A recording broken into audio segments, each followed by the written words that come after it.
I made the big comment at the fitness summit. You don't have to be in shape to play golf well.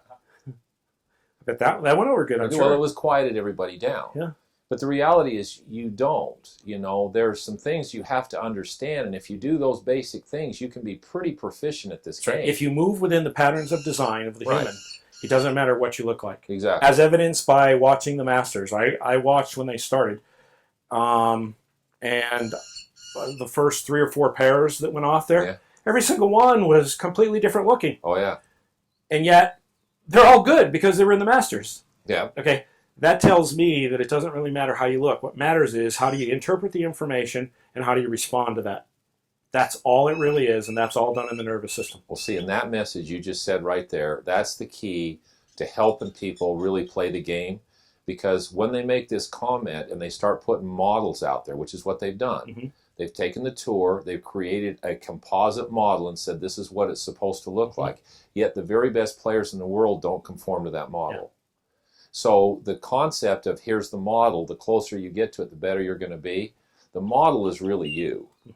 The model's not Dustin Johnson or Justin Leonard or Jack Nicklaus or Hale Irwin. It's the human being. It's the human body and the human being and how it's designed to move. That's the model. And then it can become apparent that we can all be whoever the best in the world is. None of us are limited to be at this level as opposed to the greatest in the world. We can all then be the greatest in the world. We'll all have that opportunity. That makes things more enjoyable and more exciting.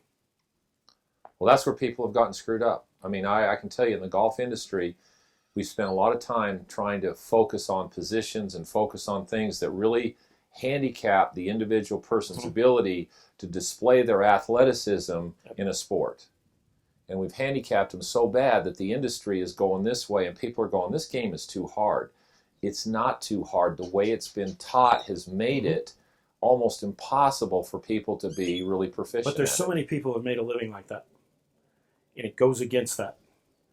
All we're promoting within the systems that we use are simply allow the human to be the human and do what they do naturally. Awesome. Injuries limited, performance is increased. Well, you know, and we with the questions that you were asking. I mean, you look at the PGA Tour now, 75% of the players on tour are injured. Well, how is that possible if they're supposedly in better shape than they've ever been in? There's more biological information, there's more biomechanics information, yet the tour is an injury clinic. And what's really frightening about that is we're using that injury clinic as a model to teach everybody else to do it. It's kind of like going to get a blood test when you're sick. Those blood tests are based on sick, diseased, ill, dead people. Yeah. So if they tell you you're doing good, you better be worried.